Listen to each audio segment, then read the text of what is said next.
La licenciada Silvia Castellao, licenciada en Filosofía y Profesora de Enseñanza Media y Superior en Psicología y egresada de la Universidad Nacional de Buenos Aires.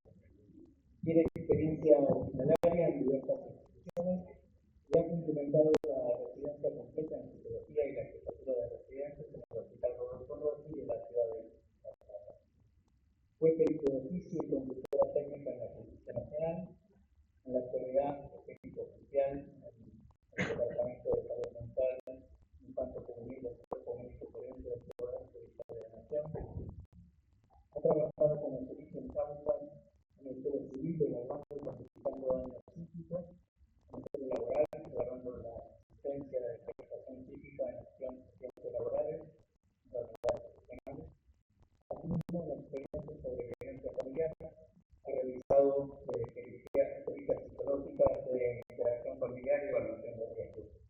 También en el Foro Penal intervino como perito oficial realizando psicodiagnósticos forenses a imputados y a posibles víctimas de delitos. Además, interviene en juntas interdisciplinarias, asiste a declaraciones de juicios orales y otras convocadas como conocidas.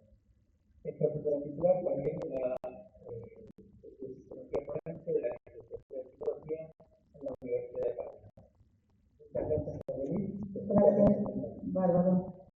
Bueno, buenas tardes a todos. Muchas gracias al licenciado Enrique García por la convocatoria, que para mí es un gusto estar hoy con ustedes.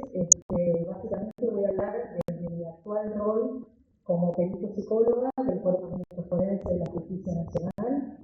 Es el lugar donde hacemos, no sé si saben, el Cuerpo Médico Forense es el equipo técnico que se ocupa en Justicia Nacional de hacer todo tipo de evaluaciones periciales. Estuve en varios equipos y ya hace un tiempo esta parte en el Departamento de Salud Mental y Infanto Juvenil del Cuerpo Médico Forense.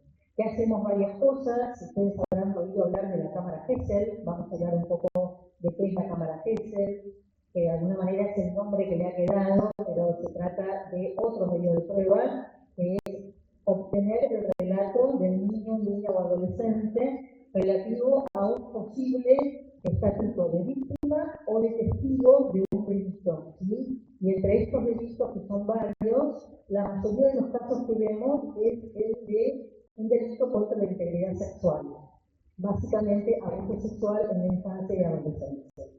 Así que desde ahí contarles que la cantidad de expedientes que recibimos, que son muchos, la mayoría son por este delito de abuso sexual en la infancia, y muchísimos de ellos han tenido el origen de la revelación de la posible conducta abusiva en el entorno escolar.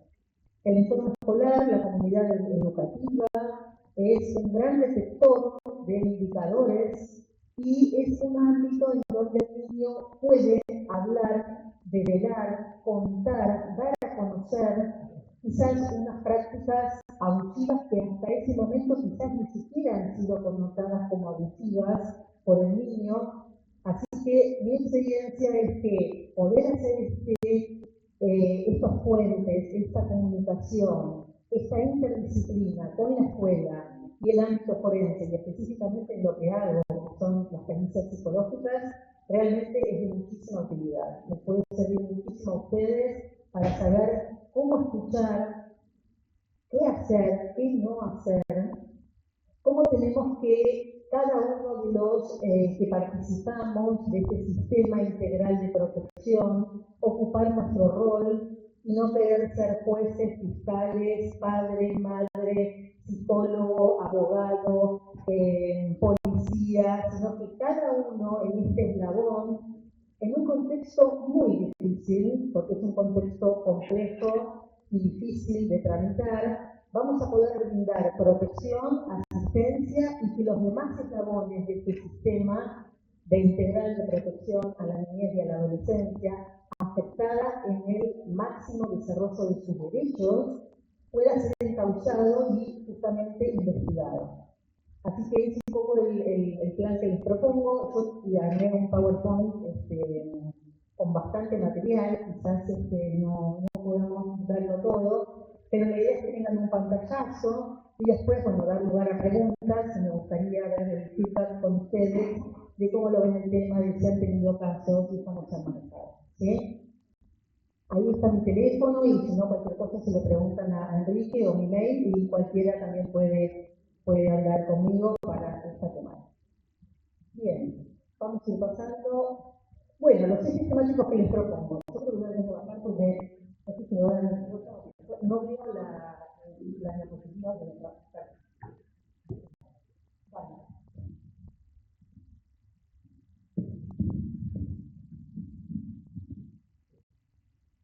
Bárbaro, gracias. Sí, ahí va. Bueno, los ejes temáticos que les propongo. Por un lado, definir el abuso sexual en la infancia y la adolescencia. Vamos a ver un poco de esta sigla ASIA, porque en general lo conocemos como ASI, ¿no? Abuso sexual infantil. Después les cuento por qué nos resulta interesante nombrar de esta manera abuso sexual en la infancia y adolescencia. Y vamos a caracterizar un poco de qué se trata. El marco normativo, es decir, la cantidad de leyes, no solamente en el marco acá, local o nacional, sino también convenciones internacionales de defensa de los derechos de los niños, niñas y adolescentes.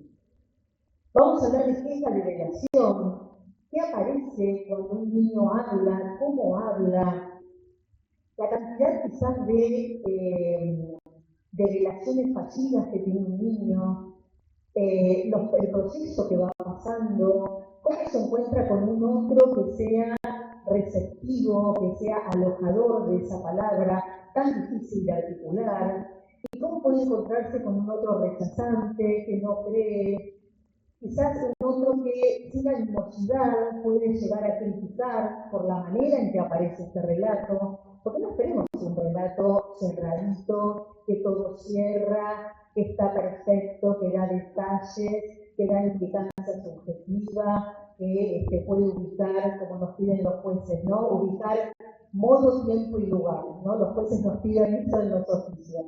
Vamos a encontrar relatos desordenados, caóticos, confusos, quizás plagados de imaginería, un monstruo que viene a mi cama y a veces lo veo en la pared y uno dice, bueno, este chico que está diciendo, listo, no, anda a jugar, no. Es como se encuentra, digamos, con un otro receptivo. ¿Qué pasa en la revelación? Y vamos a dar algunas pautas también de poder retener mucha información, porque la escuela va a tener que hacer un informe de sospecha y lo va a tener que elevar y va a ser de muchísima utilidad en la investigación judicial posterior. Que ya les digo a todos que es el ámbito de la justicia en donde debe investigarse un abuso sexual en la infancia.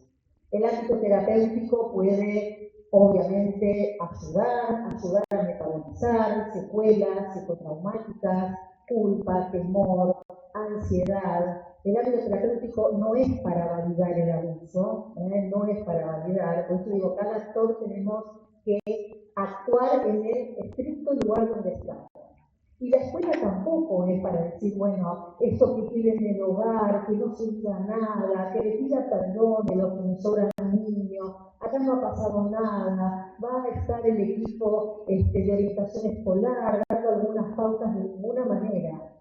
Es un delito, está tipificado en el Código Penal y tiene que investigarse con un debido proceso, porque también el imputado o imputada tienen derechos y garantías constitucionales, después podemos hablar un poco de eso, y debe hacerse en el ámbito judicial. Pero la delegación es como el primer eslabón, ¿sí? Que muchas veces ocurre en la escuela. Bueno, vamos a hablar un poco de la comunidad educativa, que ustedes sabrán muchísimo de esto, pero un poco embarazada la comunidad educativa con este ámbito que favorece la delegación del abuso sexual en la infancia. ¿Cómo es la práctica forense? Es decir, ¿qué hace un psicólogo forense en estas temáticas? ¿Sí? ¿Cómo actuamos? ¿Qué es la entrevista de declaración testimonial? ¿Qué es la pericia psicológica? Y también me gustaba hablarles esto, porque por ahí una apretada síntesis, para que ustedes conozcan y puedan desmitificar esta idea de que el ámbito forense es revictimizante, que el chico la pasa mal, que mejor no. Bueno, de ninguna manera. O sea, me parece que un niño que quizás ha vivido una práctica abusiva, que a veces es crónica, que es intrafamiliar, que operan muchos mecanismos de disociación, negación, naturalización, y ha estado callado, ha estado amenazado, con secreto, que encuentre que un otro y a la justicia le importa lo que dice. Le importa lo que dice y va a hacer algo con eso que dice. Eso es un elemento enorme para la tramitación psíquica del trauma. No decir, somos ogros en la justicia, mejor que no vaya, ¿no? Y un poco contarles cómo trabajamos. Y si un chico no está en condiciones de declarar o no está en condiciones de hacer la pericia psicológica, no se le explica al requirente y claramente ningún chico va a ser. Ustedes saben que hay un principio que es el interés superior del niño, lo deben conocer, que es el derecho a ser oído. El derecho a ser oído y a ser escuchado en temáticas y tenido en cuenta en temáticas que lo comprometen en su vida. Entonces, que la justicia pueda escuchar esto es muy importante.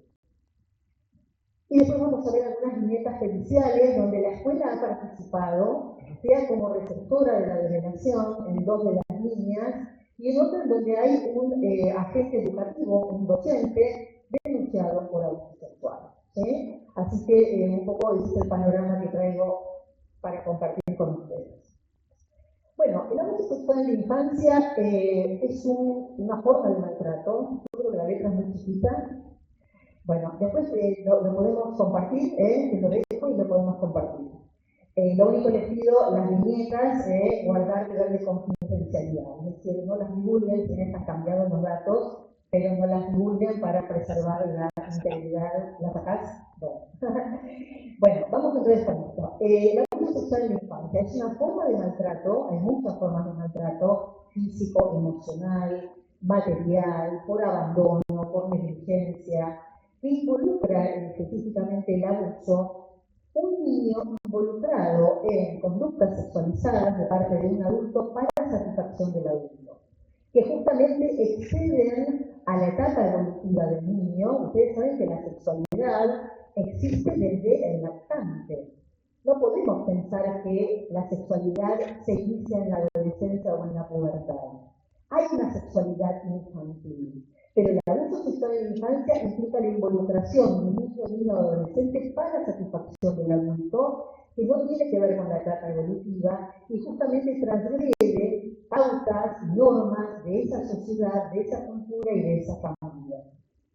Hay una diversidad enorme, desde ya les digo que por qué es tan complejo este campo, porque es tan diversa la cantidad de conductas sexualmente inadecuadas, que va desde un abuso sexual simple, que es un tocamiento, o un acceso carnal, un abuso sexual con acceso carnal, que es con penetración, por cualquier vía, anal, genital u oral, exhibiciones obscenas, incluso sin tocamiento y sin contacto físico, material pornográfico, hacer que los chicos tengan una conducta sexualizadas y ser filmados, la corrupción de menores, es decir, que es un enorme abanico, ¿sí? Involucra muchas conductas. Por otro lado, el niño nunca está en condiciones de consentir el abuso sexual, porque hay una diferencia, obviamente, madurativa y de conocimiento con el adulto, que por una cuestión de poder, de ascendencia, conoce evidentemente la trascendencia de eso y lo puede hasta enmascarar con conductas educativas. Bueno, esto es algo para que todos los padres hacen con sus hijas para que aprendan, o algo lúdico, ¿sí? Entonces, el niño nunca, aun cuando un niño tenga un acercamiento sexualizado al docente o al adulto, es el adulto que tiene que poner un freno y entender qué le puede estar pasando a este niño que tiene un acercamiento sexualizado. Pero eso no implica que el niño está queriendo o aceptando, aun cuando no diga nada, la conducta de congelamiento es muy estricta, el chico se queda duro, no sabe cómo responder. No quiere decir que si no pone resistencia está consciente.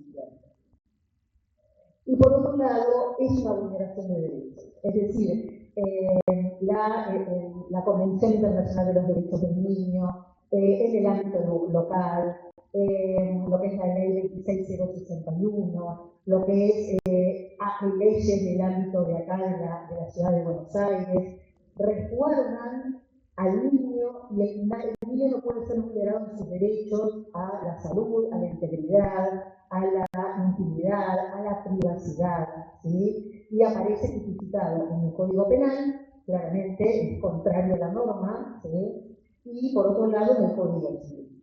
Y también hay una cantidad de mitos y falsas creencias sobre el abuso sexual que a veces van justamente en contra de las buenas prácticas y van incluso en contra de la propia concientización del niño de que eso que está sufriendo es abuso.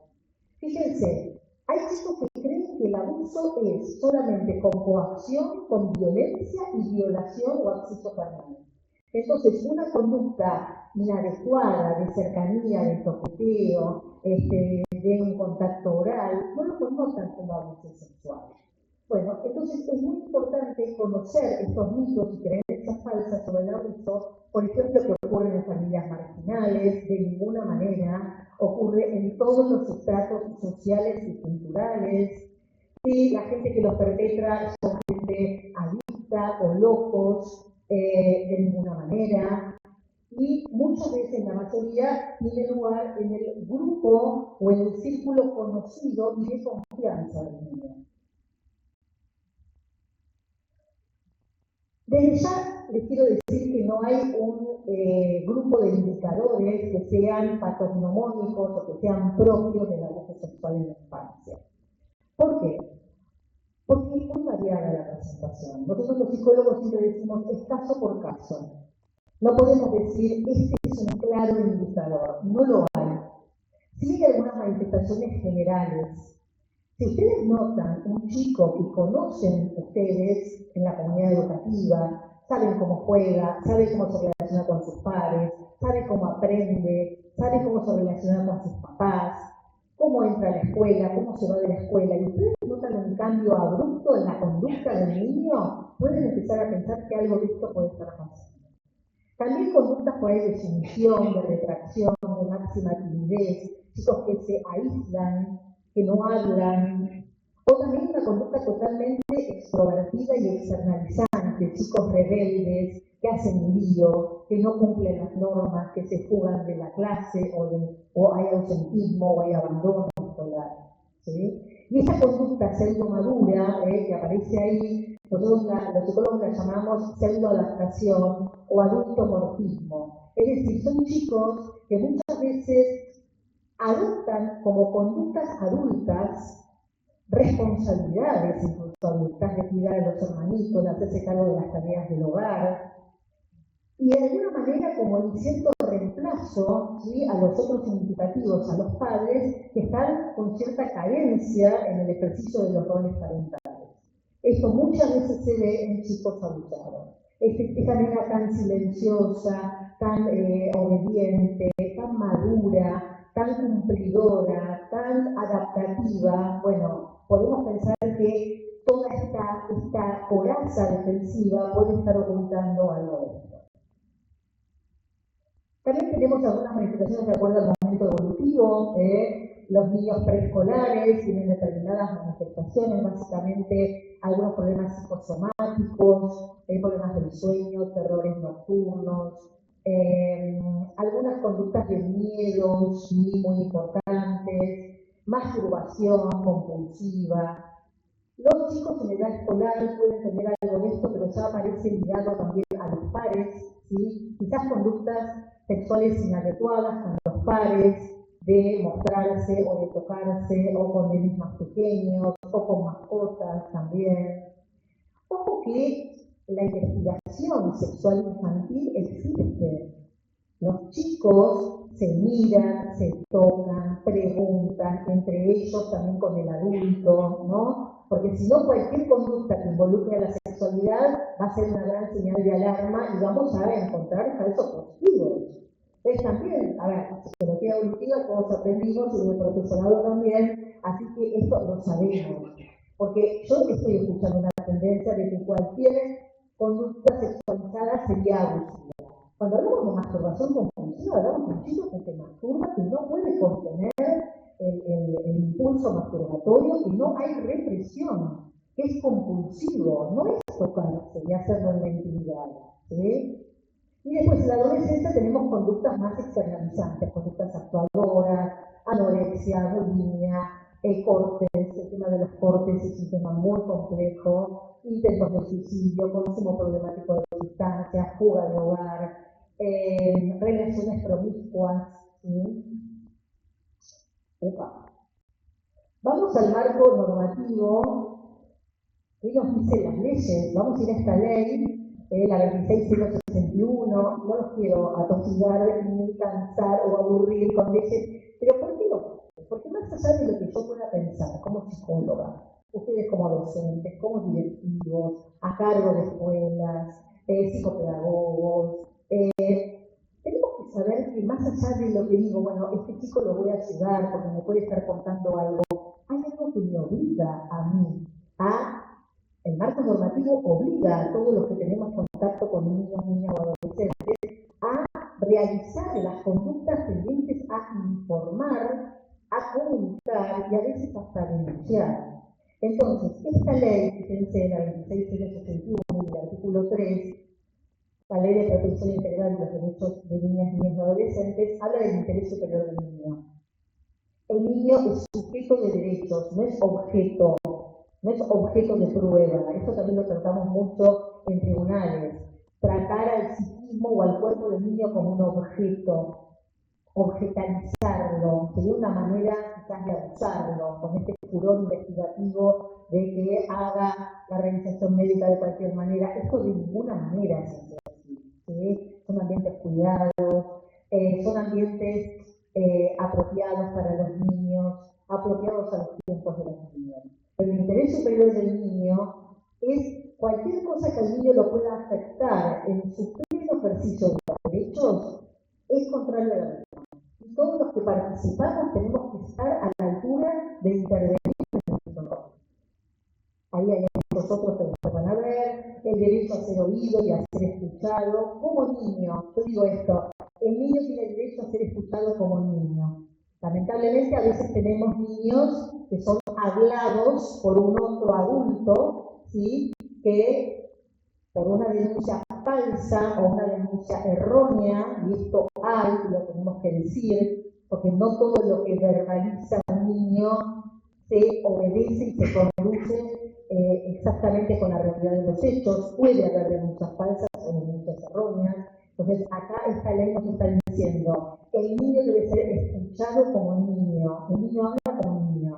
Cuando escuchamos un discurso adulto, cuando escuchamos un discurso estereotipado, que el niño repite siempre de la misma manera, bueno, abre el ojo porque acá puede haber alguna contaminación, puede haber alguna influencia que puede ser con animosidad o puede ser errónea, puede ser una interpretación errónea, quizás de alguna maniobra de higiene. Hoy estuve en un juicio oral declarando como perito, y justamente lo que decía la nena es que el papá le había puesto crema ahí en la parte genital, una nena chiquita de 3 años y 8 meses. Crema, a ver, poner crema en la vulva de una niña no es una conducta abusiva. Ahora bien, esto puede ser una conducta abusiva y la niña la connotó así, o el padre le dijo que iba a poner cremita y se trataba de otra cosa. Sí, entonces la justicia tiene que investigar. Pero no todo lo que diga un chico, nosotros, me interesa esto, nosotros escuchamos como expertos, nosotros somos conocedores, los psicólogos, los peritos. Entonces no podemos tomar livianamente lo que dice un chico, ya está, ya ocurrió. Y después todo mi marco teórico torcerlo para que me encaje con eso. Sería no hacer bien la tarea. Vamos a ir avanzando, llegamos al momento. Bien, el sistema de protección integral de los derechos de los niños, niñas y adolescentes es una respuesta general, estatal, que todas las instituciones, los que trabajamos con niñas, niños y adolescentes, tenemos que estar atentos y escuchar.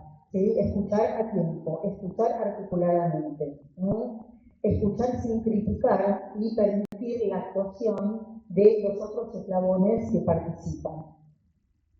Hay un principio de corresponsabilidad. Fíjense que hay un icono del Palacio Legislativo, del Congreso.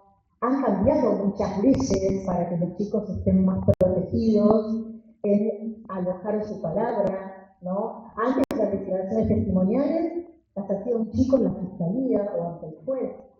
Ha cambiado esto, ¿sí? En el año 2004, 2005 se cambió y ahora la toma un psicólogo la declaración testimonial. Es decir, las leyes se van ayornando para que este sistema integral de protección realmente sea efectivo y haya una corresponsabilidad, ¿no? El Poder Legislativo, el Poder Judicial que investiga, ahí tenemos unas casitas, la cantidad de vecinos, la cantidad de comerciantes que dicen, la nena se acercó y le dijo, mi papá me toca, por favor ayúdame, ¿sí? La escuela, un hospital, un sanatorio, ¿sí? Todos tenemos que deber de actuar en la obligación de actuar. Y deber de comunicar. Esta idea de que todo esto lo voy a resolver hablando con la madre, o citando, o haciendo un careo, la cantidad de veces que nos encontramos con nosotros, desastres. Va a venir ahora tu papá o el padrastro y vamos a hacer un careo. O sea, ¿qué posibilidad de defensa tiene esta niña o este niño? Todavía no le dije por qué el Asia. El abuso sexual en la infancia y en la adolescencia, que son las siglas de Asia, es porque el abuso sexual infantil a muchos, me parece con criterio, les da la idea de que era chiquito, de que era menor, de que era un juego, de que era algo, era infantil, era nada. En cambio, si yo en la denominación abuso sexual, abuso, ya tengo una palabra importante, sexual, que involucra la sexualidad, involucra al corazón, fíjense esto, al corazón de la cultura.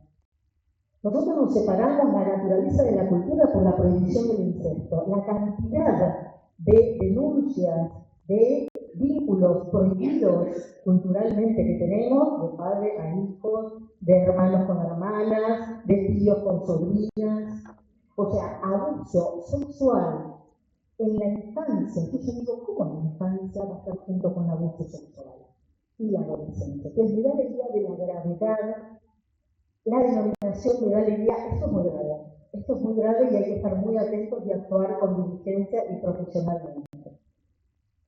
Bueno, otro marco normativo sobre comunicar y denunciar. Acá tenemos varias leyes que después las pueden ver, pero todas dicen más o menos lo mismo. Una vez enterado el agente de una institución, sea institución escolar, sanitaria, de recreación, de un posible delito contra la integridad sexual o que comprometa los derechos de los niños en su seguridad, en su tranquilidad, debe ser comunicado, debe ser justamente denunciado.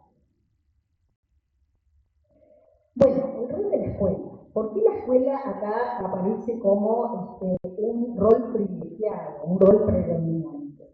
Primero porque reúne condiciones que permiten identificar algunos indicadores que pueden llamar la atención de este niño que ustedes dicen está diferente. Si se comentan con otro profe, vos no lo ves diferente a fulana, no notas que cambió, vos no notás que pasa esto o pasa aquello. Por otro lado, la escuela tiene obligación legal de denunciar. El marco normativo y el marco local también lo dicen. Cuando uno devela, y ahora voy a volver un poquito a la escuela, pero antes vamos a aclarar qué es este proceso de develación. El proceso de develación es dar a conocer a otro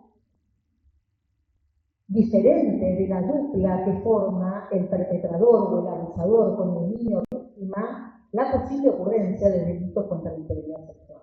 Y esto puede ocurrir porque el chico lo dice, ahora vamos a ver las diferentes maneras de develar que existen, o puede ser porque a partir de preguntas de algún adulto, por los síntomas, por los indicadores, el niño va dando cuenta de estas conductas abusivas. O puede ser porque un adulto sorprende directamente en un acto abusivo, son los menos casos, porque los perpetradores cuidan muy bien la seguridad de que esto permanezca en el secreto y que no haya nadie en la casa o que nadie lo pueda sorprender, etc. Pero ha habido develaciones de un caso gravísimo con acceso carnal de padrastro con la nena, en donde la madre se estaba mudando de una casa a otra y habían ido a buscar cajas o cosas de la casa que estaban dejando y la madre entra ¿no? Y ve en pleno acto sexual a su pareja con la chica, ¿no? La reacción en la develación, esto también es muy importante. Puede haber culpa en el niño, ¿no? Culpa, vergüenza, pudor. Chicos que tienen vergüenza y no quieren hablar de esto, no porque no les haya pasado, sino porque, ¿cómo le voy a hablar a este profe o a esta persona adulta o a este religioso o religiosa de esto? ¿Sí? Yo me acuerdo de una nena que decía, tengo mucha vergüenza de decírtelo.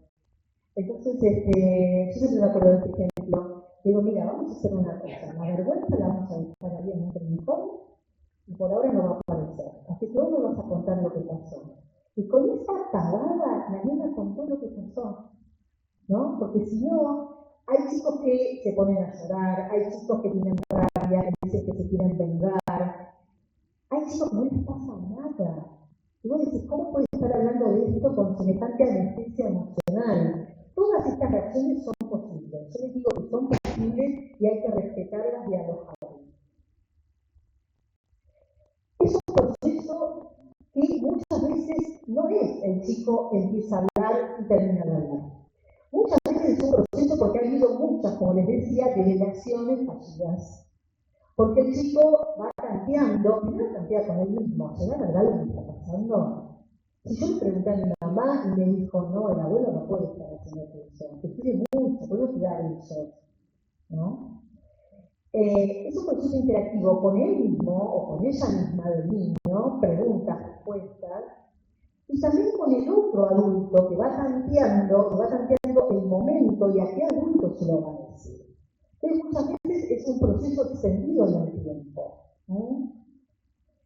Reacciones negativas o decepcionantes por parte del adulto pueden llevar a que el niño no hable o que no dé todos los detalles de la maniobra abusiva.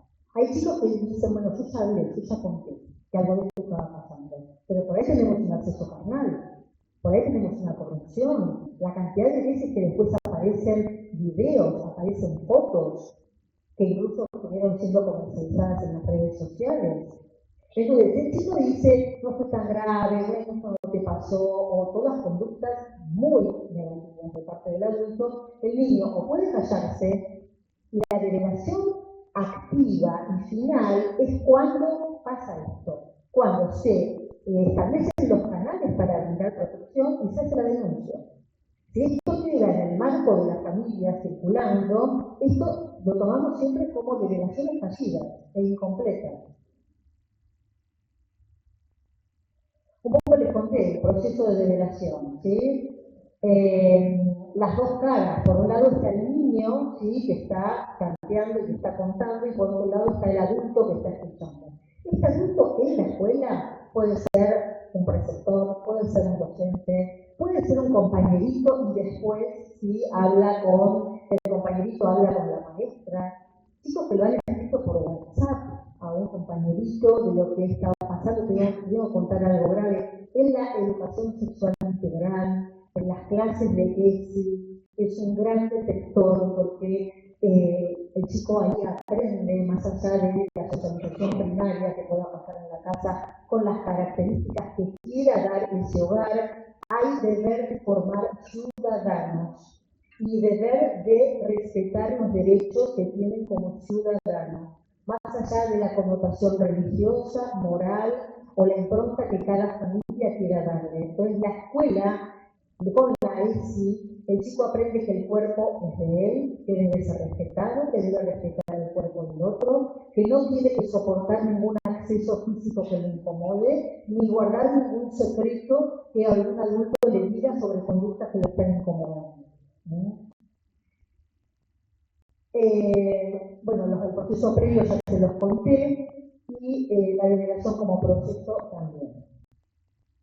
Las formas, hay por la manera en que se inicia, por ejemplo, premeditada o circunstancial. La premeditada cuando el niño ya tiene pensado, voy a hablar, porque esto no lo aguanto más, así que le dije al chico. Yo hablé porque no aguantaba más. Porque cada vez que venía fulano o que tenía que ir a ver a mi papá en el régimen de visitas, sabía que me iba a volver a hacer. Entonces el chico habla porque no lo aguanta más. ¿sí? Y acá hay un salto de valentía, y hay un autor, que es el doctor Gutiérrez, que es juez de Trenquelauquen, que dice: la develación premeditada y consciente del niño es un acto de valentía. Es un salto de valentía, porque si vos decís el chico estuvo meses o años amenazado, con secreto, teniendo que guardar semejante espanto que estaba sufriendo, y hace este salto, ¿no?, de decir, lo voy a contar, es un acto de valentía, y hay que aprovecharlo en el buen sentido. O circunstancial, a veces ocurren conflictos, cualquier conflicto, ¿quién lava los platos? Estas revelaciones a veces conflictivas, o en momentos, digamos, que uno dice: ¿cómo se ha puesto acá? No, vos quién sos para decirme que yo lavé los platos si no estás viendo nada de lo que pasa en tu casa, ¿no? Un adolescente o su madre, ¿sí? Entonces ahí no hay una premeditación, ahí salta por un conflicto. Después, ¿a quién se lo dice? Puede ser en el grupo familiar, a alguna persona del grupo familiar, o se lo puede decir a alguien de afuera, ¿no? Cualquiera de afuera, de la escuela, del privilegiada, o a un padre. Muchas veces, cuando el abuso es intrafamiliar, es muy frecuente que se lo diga a alguien de afuera. Y muchas veces, cuando hay acceso carnal, por las consecuencias de signos de sangre, de embarazo, de enfermedad de transmisión sexual, que todo esto lo vemos, Pero esto no es que está en los libros, lo vemos en tribunales. El chico revela a la familia justamente por la gravedad del hecho. Ahora, cuando es un abuso que a veces ocurre entre pares, que pueden ser de adolescentes entre ellos, hay bastante, ¿no? De si dio consentimiento o no dio consentimiento. Y en general, la revelación es entre pares también, ¿no? Cargan en decírselo a su familia. Bien, y el tiempo que pasa de latencia entre la ocurrencia de los hechos abusivos y la revelación es muy variable. Hay chicos que hablan inmediatamente. En general, cuando el abuso es extrafamiliar, se habla más rápidamente que cuando el abuso es intrafamiliar. Algunos factores que favorecen el develamiento, la develación. Bueno, el contacto con el agresor. Cuando un niño dice: voy a tener que volver a verlo y me lo va a volver a hacer, o va a venir, o va a haber una fiesta, o me invitaron otra vez a quedarme a dormir. Ojo con las pijamadas, los chicos que se quedan a dormir en otras casas. Muchísimo cuidado. Hay muchísimas denuncias de abuso sexual de padres o de tíos o de hermanos que abusan de niños que se quedan a dormir en casa de sus compañeros. Mucho cuidado. Hay que tener ahí un ojo y un entrenamiento a los papás y también a los niños. Bien, la toma de conciencia, que el niño tome conciencia de lo que le está pasando. Hay chicos que piensan que esto no es abuso, que es un juego, etc. El deseo de detener el abuso, es decir, esto va a ir creciendo y cada vez es peor. O el deseo de proteger a otros hermanitos o a otros niños de la familia también, que no le pase lo que me pasó a mí.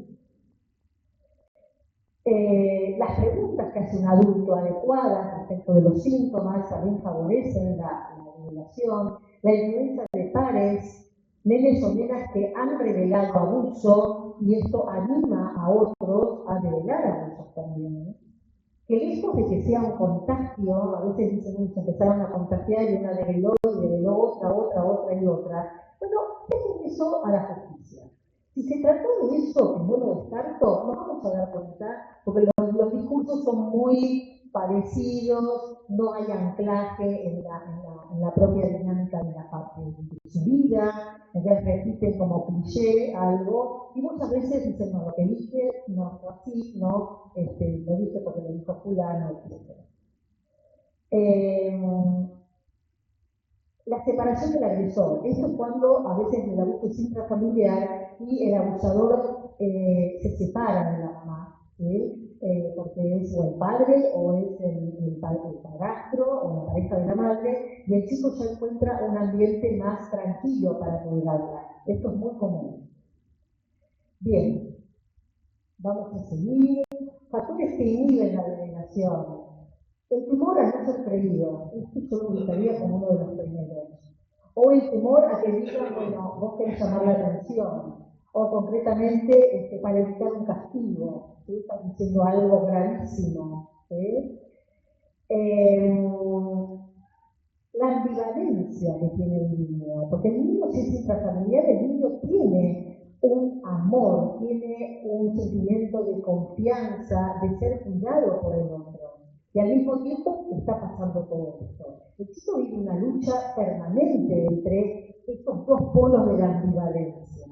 Después miedo a generar un perjuicio a la mamá, a la familia, a él mismo. Chicos, que no es poco frecuente. Mi mamá estaba muy enamorada de él. ¿Cómo le iba a decir esto? Mi mamá lo quería mucho. Ya mi mamá se había separado de mi papá y había encontrado en él un hombre bueno. Yo le iba a decir esto. O a mí me pueden mandar a un hogar, o me pueden castigar, o por ahí se dan cuenta de lo que estoy diciendo que es verdad y me castigan. Entonces, el miedo a las consecuencias inhibe muchas veces la revelación. La falta de oportunidad a mí me llamó la atención porque hay veces que los chicos dicen, y yo no lo dije porque nadie me lo preguntó, porque no pude estar hablando con alguien que me diga, ¿vos está pasando algo que te preocupa o que dudás de lo que está pasando? Chicos que no encuentran momento para hablar con su mamá o su papá. Son familias a veces muy dispersivas, muy desorganizadas, que trabajan, que quedan cuidado a uno u otro, ¿no? O sea, vemos todos los ámbitos sociales y culturales y económicos. Y yo nunca podía hablar con mi mamá sin que estuviera él. ¿Sí? Entonces, esta falta de oportunidad también. Bien. El atrapamiento de la dinámica adictiva. Hay un autor que os recomiendo, que es Smith, que justamente habla de la acomodación al abuso sexual en la infancia. El niño va siendo atrapado en conductas sexualmente inadecuadas, cada vez más graves. Les dicen que esto es un secreto, que nadie te va a creer, que si hablas pueden pasar no sé cuántas desgracias. Y el niño empieza a creer que su guardar secretos es garantía de seguridad. Fíjense qué trastocamiento de los valores, ¿no? Por otro lado, el chico le dice, vos tenés que decir la verdad, no tenés que mentir. El niño está atrapado en la dinámica abusiva y no puede salir, y por eso no la ve. Bueno, la comunidad educativa, todos formamos parte de la comunidad educativa, desde su rol, directivos, docentes, alumnos, obviamente, papás, mamás, tutores, egresados, con este objetivo común, que es la formación integral de los alumnos, en la plena satisfacción de sus derechos y evitar la revictimización.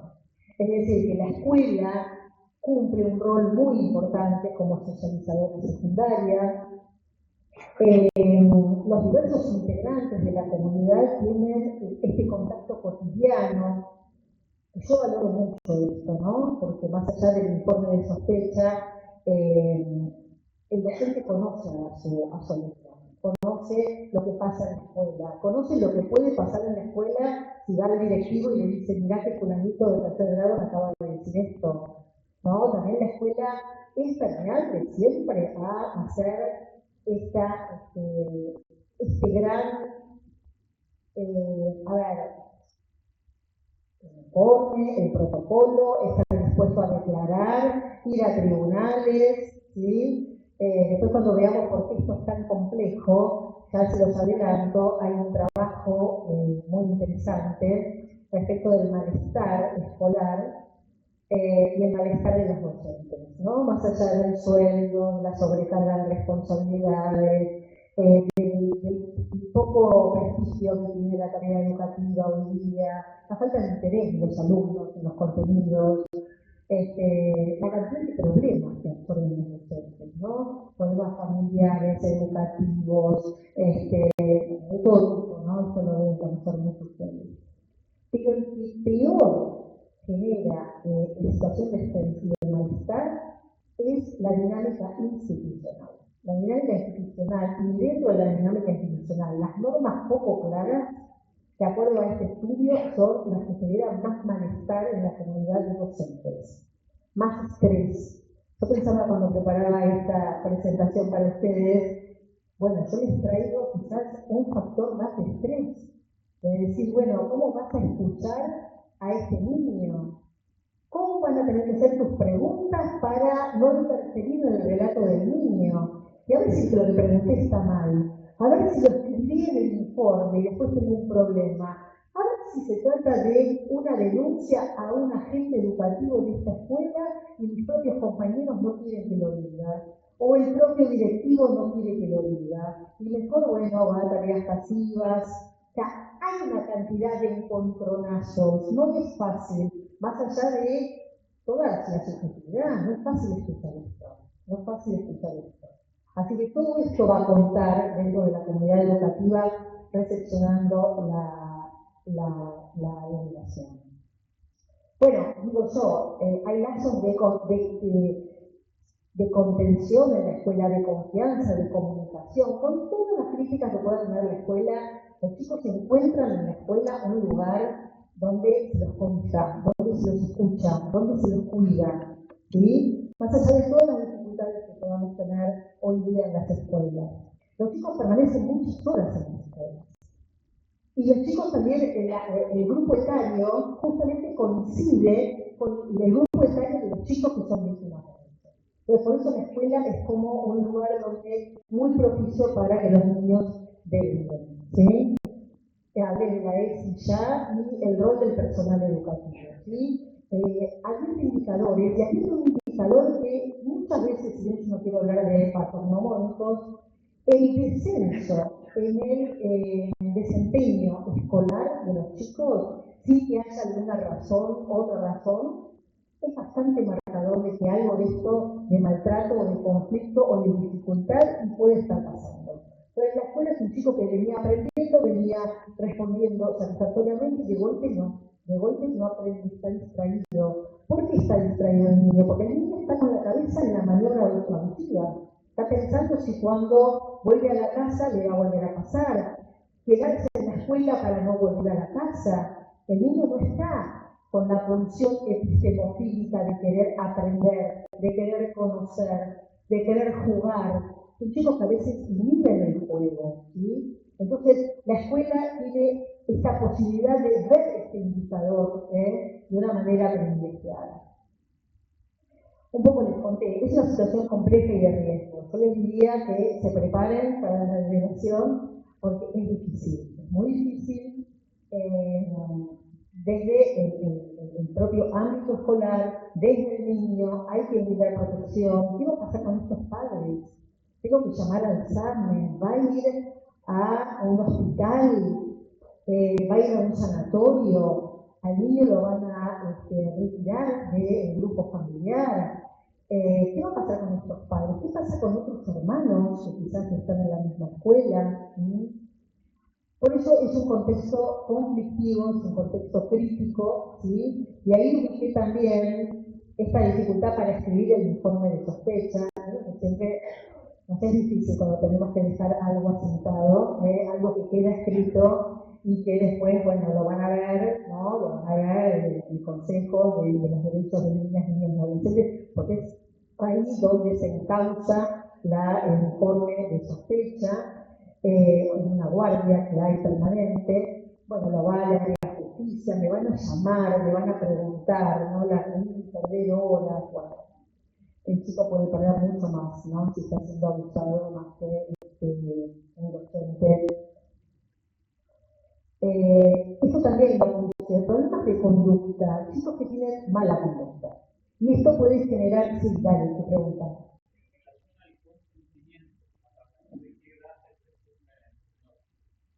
Mira, desde los 13 años para abajo, nunca un niño puede prestar consentimiento. De los 13 años en adelante, hasta que es adulto, hay que ver la situación en la cual, porque quizás haya una chica de 13 años que tenga un vínculo sexual con uno de 16 y ya tiene condición de imputabilidad penal, y se trata de un vínculo de noviazgo con un vínculo sexual consentido. Pero si la diferencia de edad, la coacción, la diferencia de perspectivas hace que no ha podido consentir libremente una práctica sexual, ahí estamos también en el terreno del abuso sexual. Después, el consentimiento también lo evaluamos en las personas adultas. no solamente cuando hay diferencia de edad.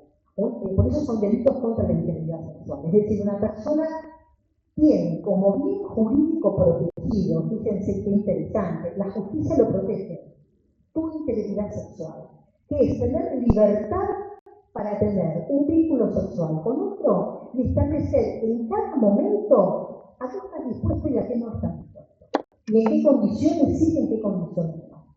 Entonces puede haber un vínculo entre dos adultos que empieza a ser consentido y alguna práctica en el momento, alguno de los dos dice, esto no sin preservativo, esto no siendo filmado, esto no mediante golpes o mediante ataduras. Es decir, que una persona acceda a estar en un departamento o en un ámbito íntimo o en un hotel de alojamiento o lo que fuera a tener un vínculo sexual no quiere decir que consienta todo, de ninguna manera. Ahora, los adolescentes que están aprendiendo, experimentando, el rol de los pares, ¿no? Que es tan importante. Ha habido muchos casos de pares de la misma edad, chicos de 16 que están en el mismo grado, en el mismo año. ¿Sí? Y la chica dice, bueno, me forzó, me quiso dar un beso, yo no quería, le dije que no, me dijo, dale, porque si no de acá no te vas tranquila. Bueno, hay un forzamiento. ¿Sí? También qué medidas se implementa en la escuela, es difícil, porque tenés a los dos alumnos, tiene que haber un proceso de investigación. Los chicos tienen impedimento, ¿no? de vincularse, porque hay que crear condiciones de seguridad. Han implementado en algunas escuelas que se haga virtual, que la chica, por ejemplo, continúe, o los dos continúen con la escolaridad de manera virtual. Esto es complicado. Esto es complicado porque los chicos pierden la cotidianidad con los padres. La chica que vi yo estaba más afectada por la práctica, por no ver a sus compañeros todos los días y el rum que se había armado en la escuela respecto de que fulano la había abusado, la había violado o lo que fuera, que por lo propio que se había denunciado. ¿Sí? O sea, también la escuela tiene que poder saber, ¿no? qué medidas van a ser las más eficientes para brindar protección mientras se investiga el caso. Bien, estos chicos con mala conducta pueden generar rechazo y pueden ser, ¿no?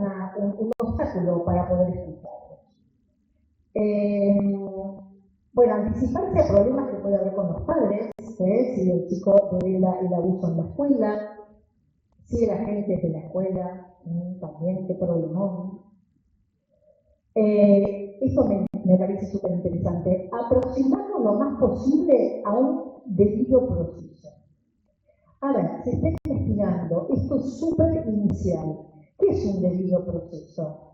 Son las garantías constitucionales. No es que hay un juez que es garantista, no.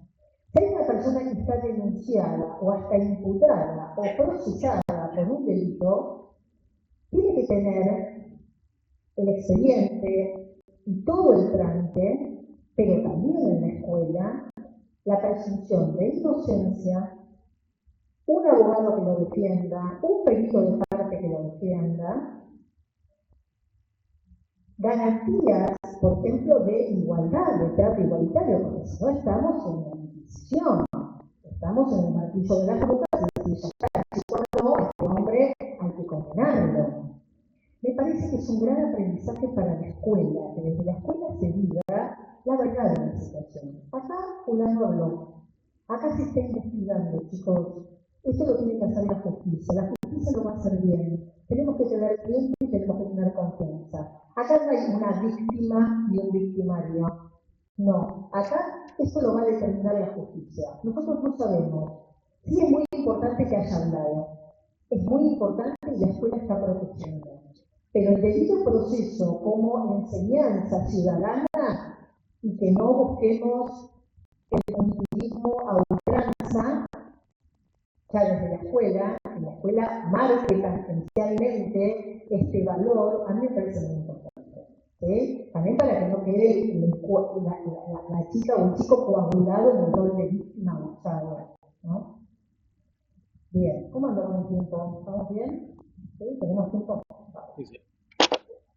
Bueno, el rol de la escuela en la instancia inicial del entrenamiento. Hay que escuchar, observar, registrar, acompañar y contener incluso las manifestaciones emocionales del chico.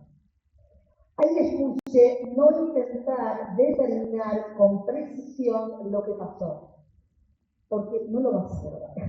No lo vas a lograr y vas a embarrar la cancha.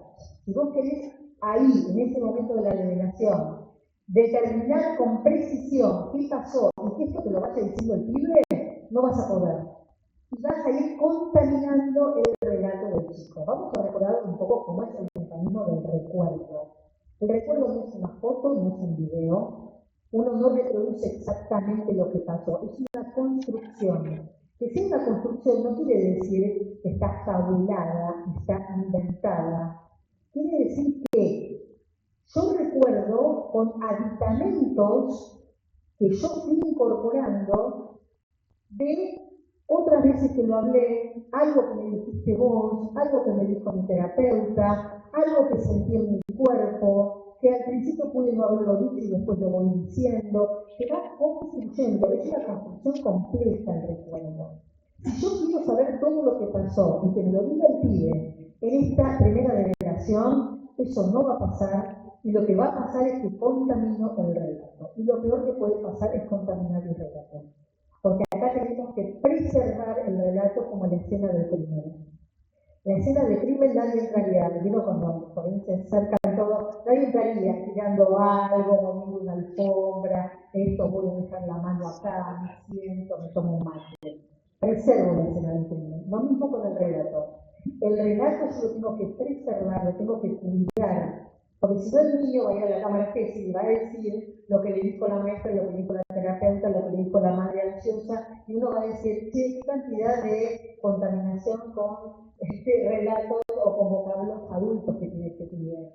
Entonces vas a empezar a mirar la cosa torcida, ¿está? Entonces vamos a ver qué hay que hacer. Algunas pautas. Primero, mantener la calma.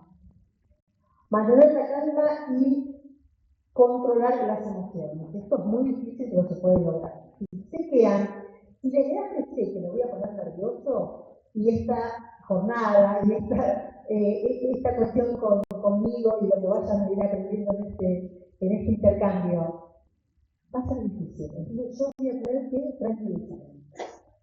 tranquilizarme y manejar mis emociones. Crear intimidad.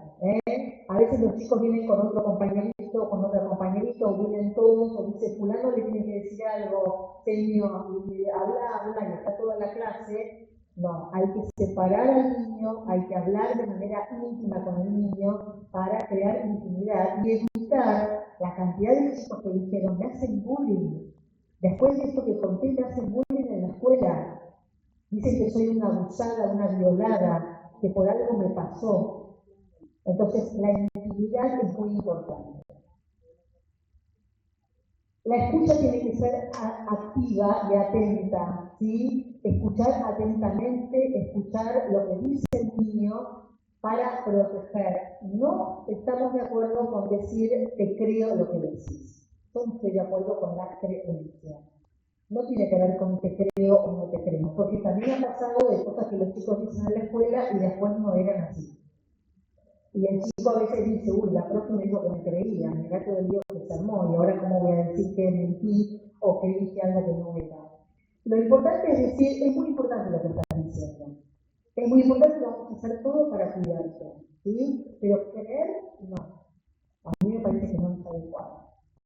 Favorecer el relato espontáneo, es decir, que el chico hable, organice el relato como a él le parezca, desde su rol de niño, ¿sí? Alentarlo. ¿Qué más podemos decir sobre esto? ¿Qué más te acordás? Es muy importante todo lo que te acuerdes. Pero fíjense que son todas preguntas muy generales, muy abarcativas. No presionar el relato, ¿sí? Si el relato es fragmentado o el relato es confuso, menos presionarlo. Cuando un chico para de hablar y decís, vos querés decir esto, entonces no. Si el chico para, perfecto, no te preocupes, cuando puedas vos podés seguir, no lo tenés que decir todo de una, quizás es difícil hablar de esto, pero no rellenar. Entonces me puso el pene. ¿sabes si le puse un video?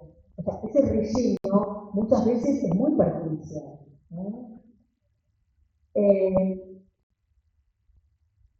Esto de preservar el relato, no criticar lo sucedido, esto estuvo mal, esto hay que castigarlo, no.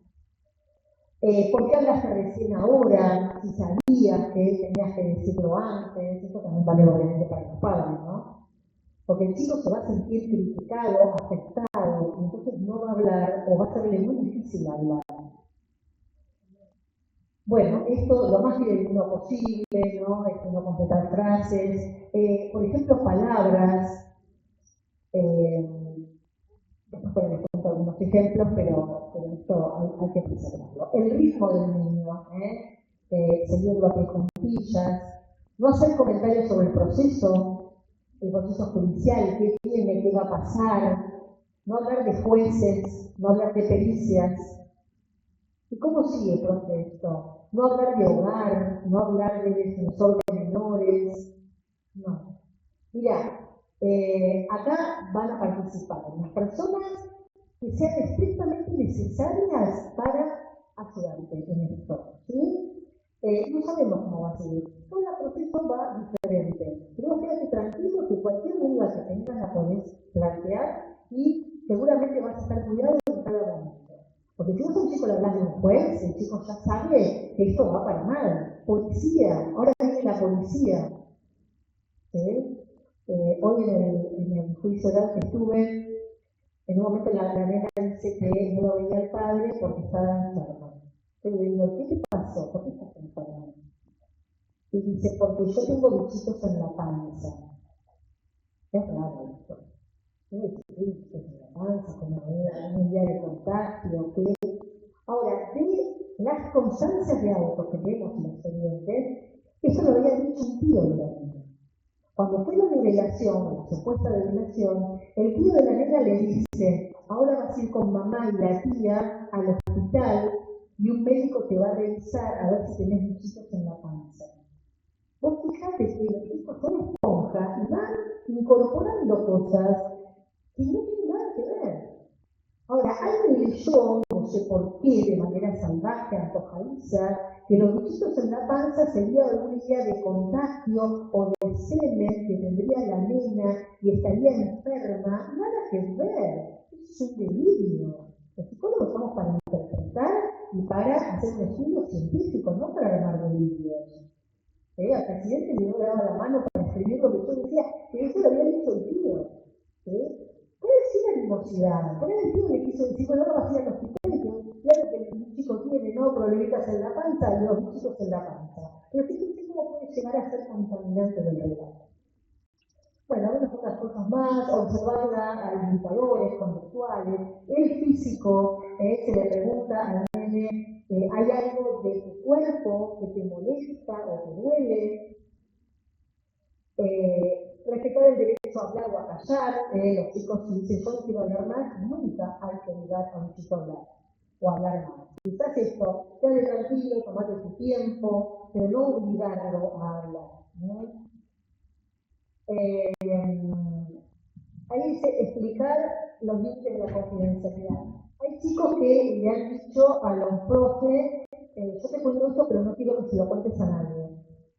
Ni a la directora, ni a la mamá, ni a papá, que no saben nada, que vos no sepas.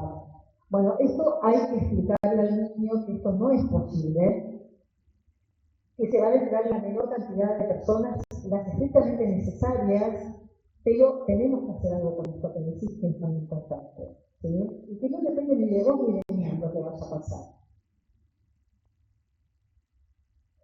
¿Qué información es clave? Los detalles temporales, ¿sí? Si esto fue una vez, fueron varias veces, y cuándo fue la última conducta abusiva.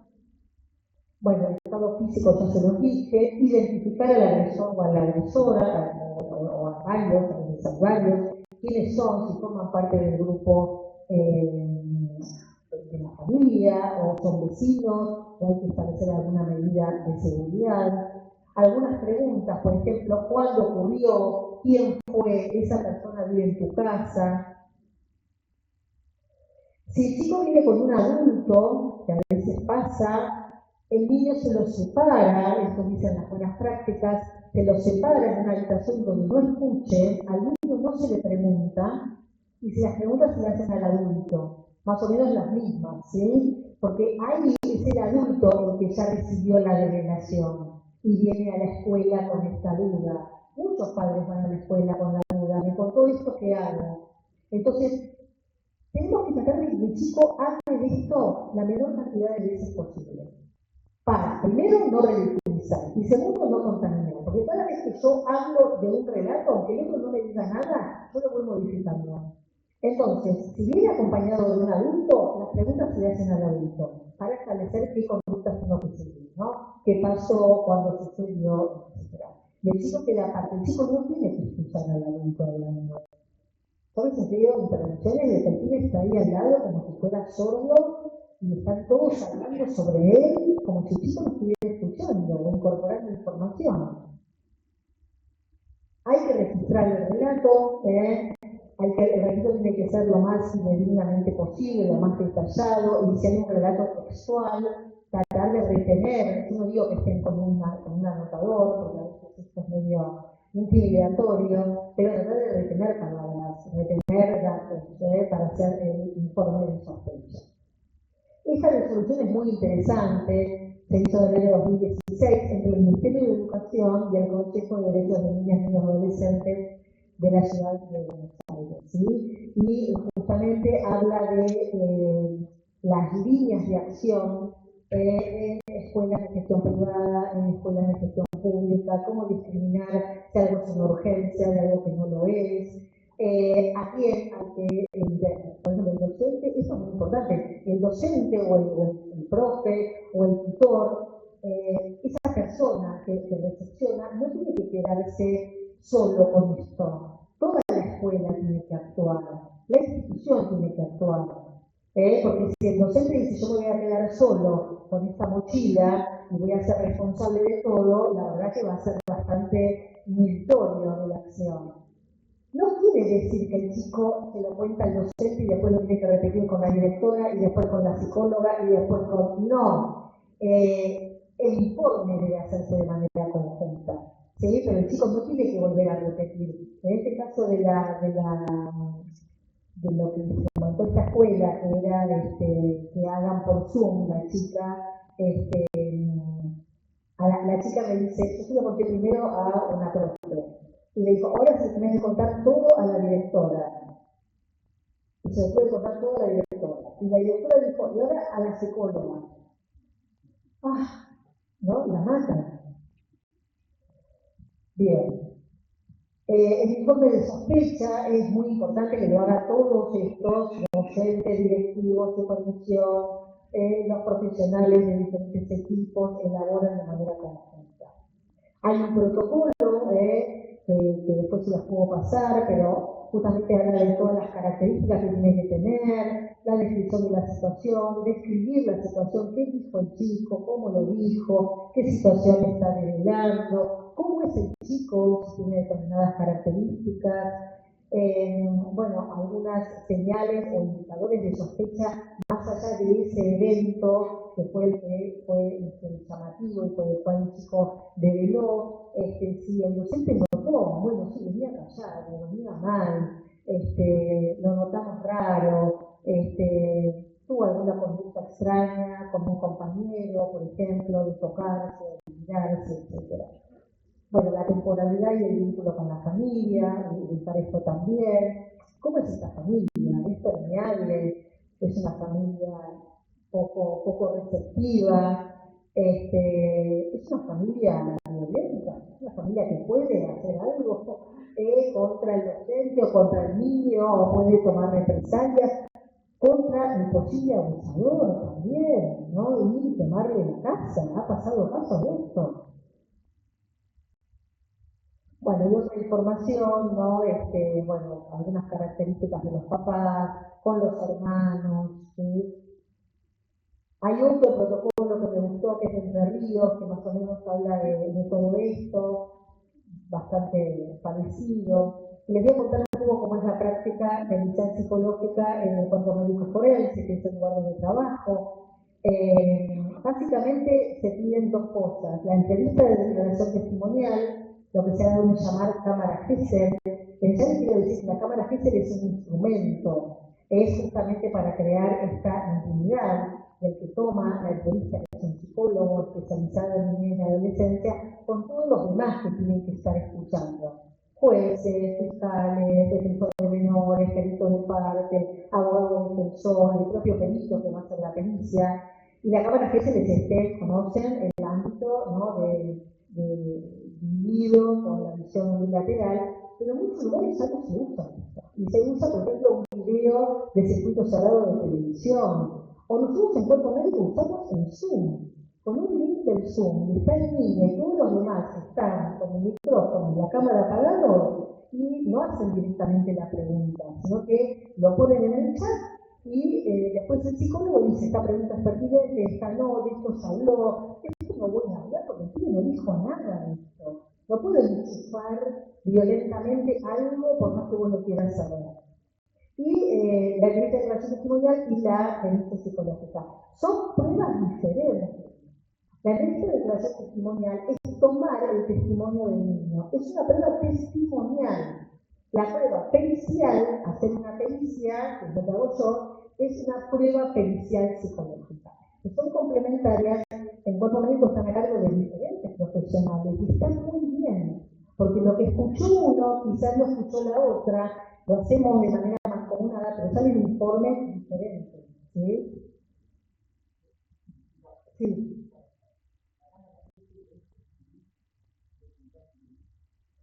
No, la cámara Gesell la hace otros psicólogos que son especialistas, que no son peritos, que son psicólogos, un equipo ley 25082, que es la cuestión de la que transformó el procesal, incorporó el artículo 250 bis o 250 ter, que algunos de ustedes deben conocer, primero se favorece el relato espontáneo del niño. Primero crear un buen rapport. Después contarle todo lo que es, porque primero se hace una pre-entrevista, a ver si el chico está o no en condiciones, o me dijiste que sabías para qué viniste acá. Sí, bueno, contame todo lo que vos puedas sobre para qué viniste vos acá. El chico cuenta todo.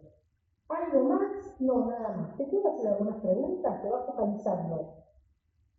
¿Cómo estaban? Acciones mutuamente dependientes, el lugar, quién estaba en la casa, todas preguntas. Y después dice: bueno, ¿te quieres contar algo más? Yo no tengo nada más para preguntarte. ¿Viste que te dije que esto se estaba en video filmando y que había personas viendo? Quizás te quieran hacer alguna pregunta. ¿Puede ser? Sí. Bueno, necesitamos preguntas, escriban las preguntas. Y en el chat cada uno va escribiendo las preguntas. Y ese psicólogo hace la entrevista de declaración testimonial en la cámara Gesell, que dice: esta pregunta no. Por ejemplo, el otro día una nena no había dicho nada, no me pasó nada, nadie me tocó, no vi nada feo en mi cuerpo, nada. Y ahí aparece no me acuerdo bien, era el abogado y la perilla, diga si le metió el pene en la vagina. Pero ¿de dónde vas a sacar esa pregunta a un chico? No es pertinente, doctor. No, por favor, no es pertinente, doctor. Listo.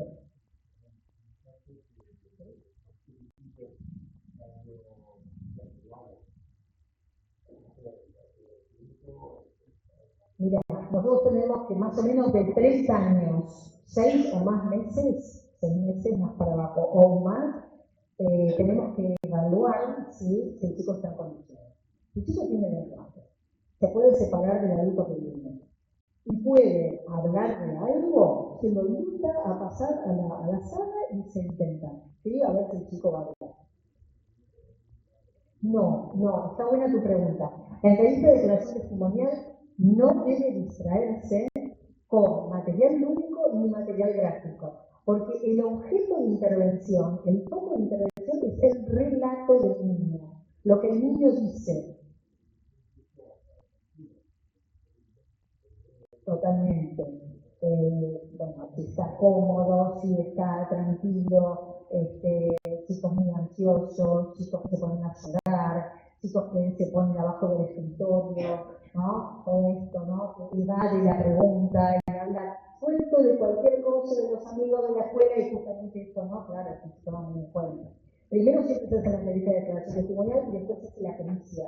La pericia está a cargo mío o de otro equipo, y el foco de intervención no es el relato, no se le vuelve a pedir al chico que relate todo de vuelta, sino que el foco es el psiquismo del niño. Este psiquismo, ¿cómo está? ¿Está afectado? ¿Hay huellas psicotraumáticas? ¿Hay secuelas psíquicas asociadas a la victimización sexual? ¿O hay otras problemáticas? Ahora hay un concepto que se llama trauma complejo, que es chicos polivictimizados. Es decir, chicos con maltrato físico, emocional, abandono, trabajo infantil, abuso sexual. Entonces, tenemos que tratar quizás de ver y de discriminar, ¿no? Muy difícil, pero hacemos algunas preguntas técnicas, ahí sí, dibujos, hora de juego diagnóstica, el Rorschach, el test de las manchas para chicos más grandes, el CAT, que es la percepción temática infantil, con las láminas, ¿no?, de los animalitos, contar una historia. Hay muchas historias de camas, hay dibujos de camas, de cunas, de baño. La lámina 10 es un perrito en un baño, o algún psicólogo que anda por ahí. Es buenísimo porque muchos abusos ocurren en los baños, ¿sí? Y hacemos un informe, ¿sí? Y otras tareas, a veces nos piden juntas interdisciplinarias, porque a veces no coincide lo que pasó en la cámara jefe de lo que pasó en la pericia. Entonces pide el juez para clarificar una junta, declaramos en los tribunales orales, a veces pide la pericia psiquiátrica, tratamos de que no haya superposición. Si el pibe no tiene ninguna razón psiquiátrica, bueno, se prescinde de la evaluación psiquiátrica. Ahora, si el pibe está medicado o está con algún intento de suicidio o alguna otra cuestión, sí va a ser intervenido por psiquiatría. Bueno, esto un poco yo se los conté, que hacemos en la pericia. Vamos a ir a las viñetas, yo no sé cómo voy a leer esto, porque la verdad que no pensé que se iba a ver tan mal, me pido disculpas. 3 casos, ¿sí? Maya, de 10 años, denuncia que un maestro de su escuela, en varias oportunidades en el baño de la escuela, le tocó sus genitales. No aporta mayor información a la madre, es revisada en el hospital público de acá, no detectan lesiones, el examen genital y anal está normal, impresión invasiva y reticente al hablar. Luego dijo que esa alegación de abuso hacia el maestro era mentira. Y la madre dice, con gran cara de angustia, llorando, pidiendo perdón por haber mentido. También dijo que la nena, Maya, dijo que en realidad sufrió abuso de parte del hermano del novio de una prima, amiga, Emanuel de 16 años, la piba 10. Este era el abuso. Pero la tía de Maya, madre de Camila, dice que el abusador es la pareja de la madre de Maya. Ustedes miren el embrollo que tenemos acá. Claramente en esta familia la temática del abuso va y viene con una facilidad que es rara. Hay antecedentes de extrema violencia. O sea, acá tenemos 3 posibles ofensores. O el docente, el padrastro, o el pibe hermano de 16 años. Hay antecedentes de extrema violencia entre los padres, denuncias y medidas cautelares vigentes. ¿Qué leo yo en el psicodiagnóstico? Y acá sí lo puse. El juicio de realidad está globalmente conservado, no tiene ideación bizarra ni producción psicótica, sino es una chica con delirios. No obstante, no obstante está bueno, en varias de las respuestas del Rorschach se han reiterado articulaciones con tasa longitudinal, conexiones asociativas contradictorias e inconsistentes, una lógica personal con habitamientos poco consistentes, con poco asidero en cánones socialmente compartidos. Asimismo, se han constatado aceleraciones respecto de determinadas circunstancias relativas a los procesos investigados en la presente causa que fueron brindados con Maya con seguridad y aparente claridad, pero con fallas en la articulación asociativa. O sea, fíjate, dice, me violó, y cuando vos vas a decir cuándo pasó, cómo pasó, quién estaba en la casa, pero en la misma cama había otra persona y no se despertó, bueno. La joven no pudo dar cuenta de las razones por las cuales había inculpado al profesor, de conductas abusivas con el propósito de revelar un posible abuso sexual que habría estado sufriendo de parte de Manuel. Es decir, ella dice, yo dije que había sido el profesor para decir que había sido de Manuel. ¿Y cómo lo pensaste, Manuel? O sea, sin culpabilizar. Pero no puede dar cuenta de por qué dice que fue el maestro cuando en realidad fue otro. No hay una conexión lógica. Porque no es que empezó diciendo, es el maestro, y después dijo, y también me pasa con Emanuel, o algo parecido me pasa con Emanuel, o yo dije lo del maestro, pero eso no fue. No hay una relación de por qué voy a inculpar a este para decir que me pasó con este otro. Y no se objetivan del estudio practicado indicadores compatibles con la utilización sexual. El caso de Candelaria es una joven de adolescente de 15 años, develó a la preceptora de la escuela el abuso sexual de parte de un abuelo paterno entre sus 5 y 10 años. Es decir, que después pasaron 5 años más. O sea, esta chica vivió 5 años de abuso, pasó 5 años más sin decírselo a nadie y se lo dice a una preceptora de la escuela.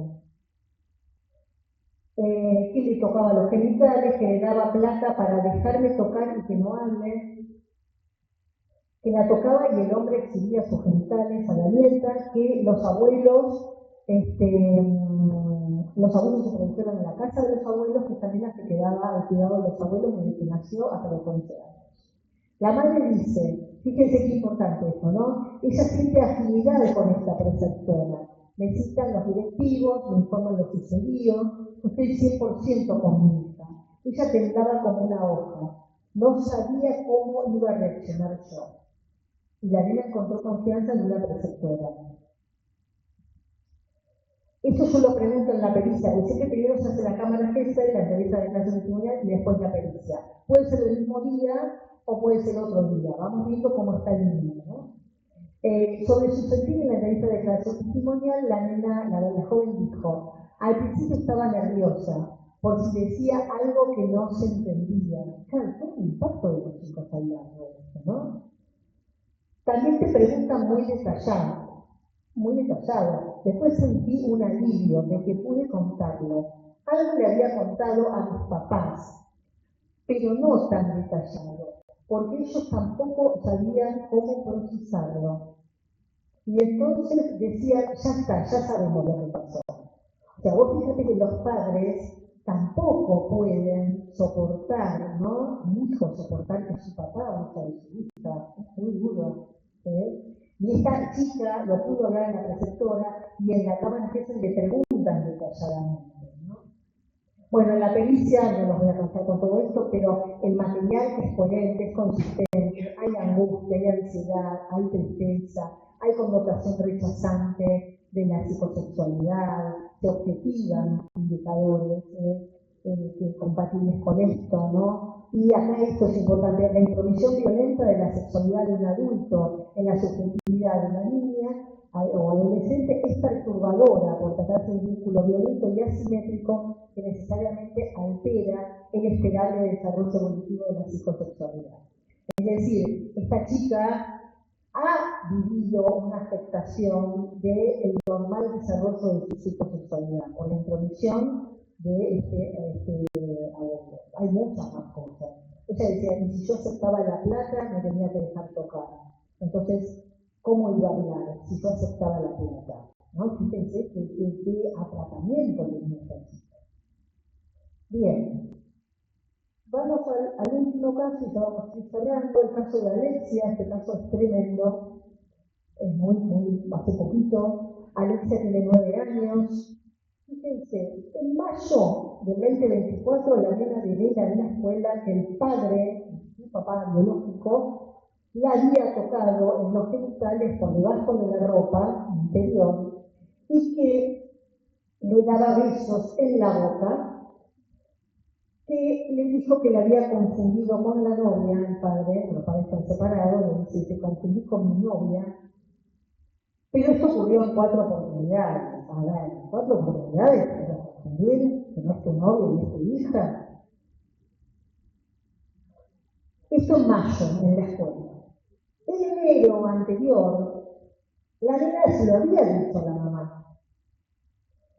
Se había interrumpido por un mes el régimen de comunicación y después se tomó el vínculo. En mayo, poco antes de que la nena hable en la escuela, la madre firmó un convenio con el padre sobre el cuidado personal de hijo compartido, tenencia compartida con el abusador. Argumentando la madre, hicimos una tenencia compartida en mayo de este año porque él no me pasaba la cuota alimentaria. Siempre hubo problemas, por eso decidí hacer la tenencia compartida para que vea lo que son los gastos de la nena. Fíjate qué distorsión esta mamá. La nena estuvo normal conmigo y el chico con el que estaba los 15 días y le tocaba ir con el padre. Ahí fue cuando la nena contó esta situación en la escuela. Vos mirá a la nena, dijo, ahora me tocan 15 días con mi viejo y me va a volver a pasar con toda la escuela. Porque la madre no solamente un mes interrumpió, después volvió, sino que hizo una tenencia compartida. La nena dice, cada vez que iba a lo de mi papá tenía miedo que vuelva a pasar. Tenía miedo, no sabía que iba a pasar eso con mi papá. Intentaba dormir, pero no podía. Mi mamá no se acordaba de lo que me había hecho. Vos mirá a la nena cómo trata de desculpabilizar a la madre, ¿no? Porque la iba a mandar a los 15 días con mi mamá, no se acordaba. Es duro escuchar a los chicos decir esto, de lo que él le había hecho. Y me dijo que yo iba a quedar 15 días con ella y 15 días con él, para estar más tiempo con mi papá. Mi mamá me decía que yo era chiquita, que no podía decidir. ¿Qué pensaba de quedarte con tu papá? Que yo era chiquita y no podía decidir. Mira vos. ¿Qué decían los grandes? Bueno, con grandes así que decían realmente. A mí me gustaba estar más tiempo con mi papá, pero a la vez tenía miedo que pase otra vez lo que hizo. En la revista de Declaración Testimonial, la nena dijo que además de lo que recibió que le había sucedido con el padre, también la pareja de la madre, esta que ella dijo, vivió normal 15 días conmigo y el chico con el que estaba, también la tocaba. Dice, me tocaba la espalda, me bajaba la tirita del corpiño, yo me lo volvía a subir, me sentía incómoda. Cuando le hacía eso, le sacaba la mano porque tenía miedo que pase lo mismo que mi papá. O sea, no refiere un abuso de tocamiento directo, pero es una conducta un poco rara, ¿no? De sacarle el brete de la mina del corpiño, a ella le incomoda. En la pericia no se han detectado elementos compatibles con secuelas psicotraumáticas, porque no hay secuelas, no hay trauma, ¿sí? Ligadas al área de la psicosexualidad. Sí es posible concluir que de haber ocurrido los hechos como fueron referidos con la niña, estos fueron idóneos para ser connotados negativamente, alterar la tranquilidad, la seguridad y afectar los vínculos parentales y sus áreas de disponibilidad. Bien, bueno, vamos a las conclusiones. Un poco recordar esto que estuvimos viendo hoy con ustedes, que es un problema muy complejo, que requiere de un abordaje integral, que todos los actores tenemos que estar formados, entrenados, sabiendo lo que tenemos que hacer, prestar protección integral, no juxtaponernos, porque si no vamos a complicar claramente el terreno, que la escuela juega un papel muy importante de delegación inicial, de acompañamiento, de escucha atenta, de no estigmatización, y que la colaboración entre instituciones, poder estar más cerca, que la escuela conozca lo que hace la justicia, lo que hace un psicólogo, que los psicólogos leamos los informes que nos vienen de las escuelas, siempre va a ser para una mejor protección y una mejor asistencia de estos niños, niñas, adolescentes que viven un flagelo que es el abuso sexual en el Estado. De mi parte, muchas gracias y ahora escucho las preguntas de ustedes.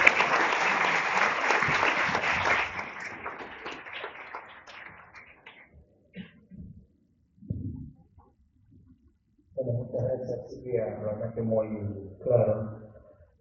Bueno, aprovecho yo una pregunta y después ustedes si alguna otra. Vos dijiste en varias oportunidades en tu exposición que no hay indicadores claros, como una suerte de checklist para identificar posibles situaciones de abuso. Pero en la formación se habla de un protocolo de origen alemán que se usa para la psicología del testimonio, que sirve para detectar elementos significativos en la declaración del menor. ¿Eso cómo opera y si sirve o es simplemente una aproximación? Está buena tu pregunta, Enrique. En realidad ese protocolo, que es un protocolo de valoración de relatos de niñas, niños y adolescentes, es interesante porque habla de criterios. Primero habla de cómo debe hacerse la entrevista de declaración testimonial, que es justamente cuando ya esto está siendo investigado en tribunales, ¿sí? No es para que lo utilice un docente o un directivo.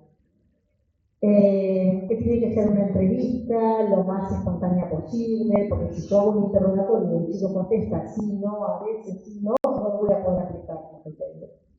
Los criterios son varios, por ejemplo, si trata de una elaboración inestructurada, hay logicidad, hay cantidad de detalles, reproducción de conversaciones, autodesaprobación, esto pasó porque yo no le dije que no quería, por ejemplo,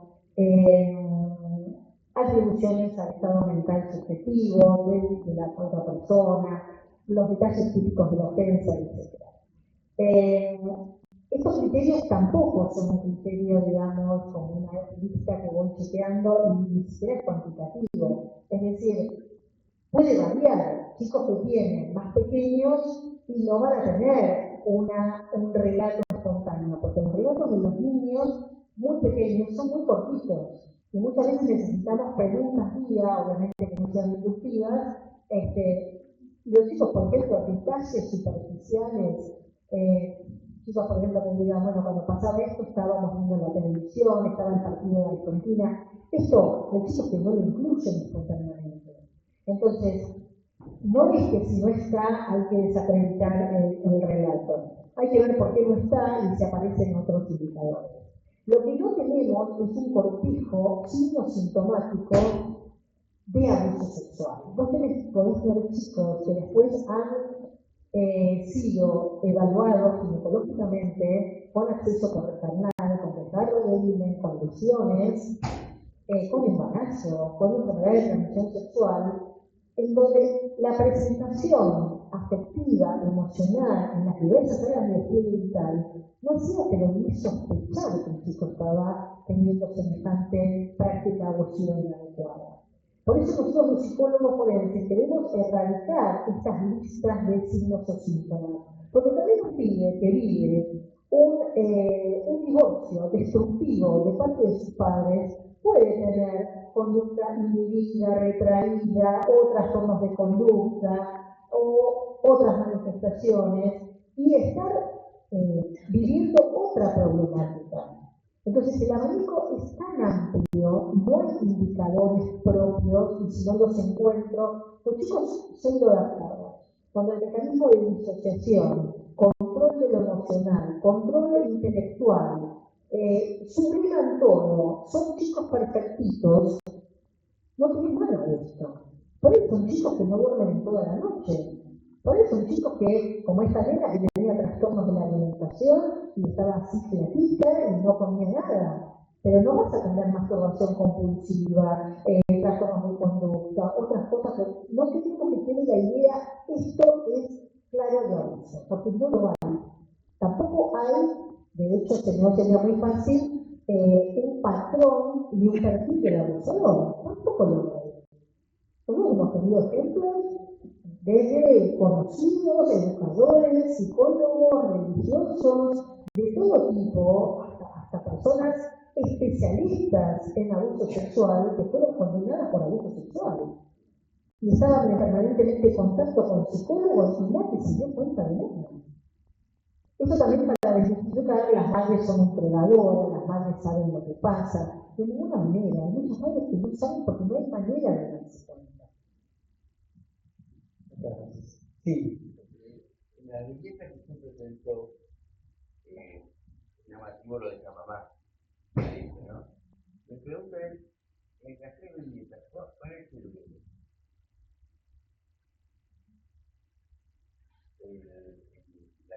social o el nivel de cultural de la clase social que permite esta mamá, y esto lo aprendería alguna vez a un condicionamiento económico que no sé qué ocurriría, porque estamos hablando de algo muy fuerte, de caída, pero caída o es muy duro.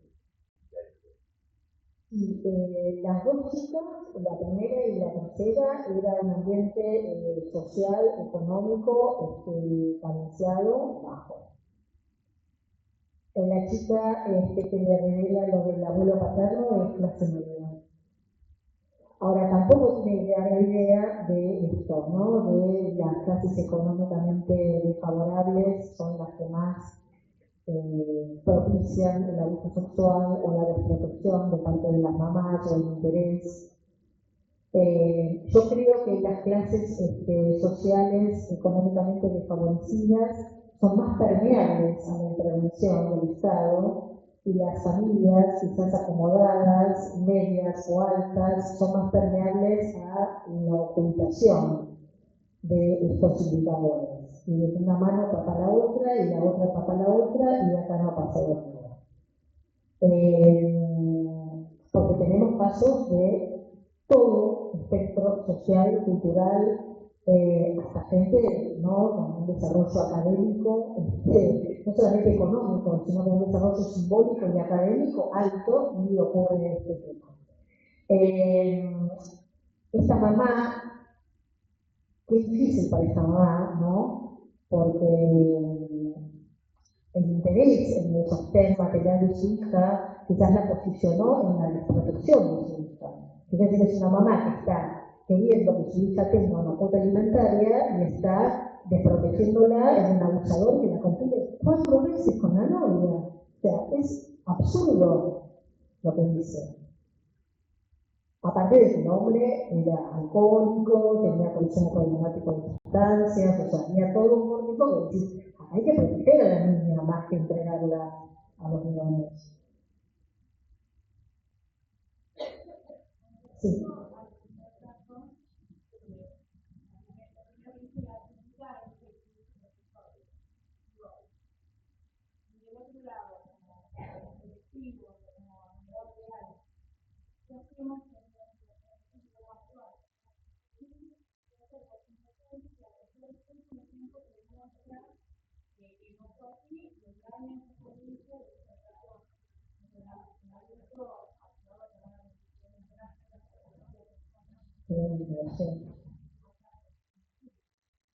Sí.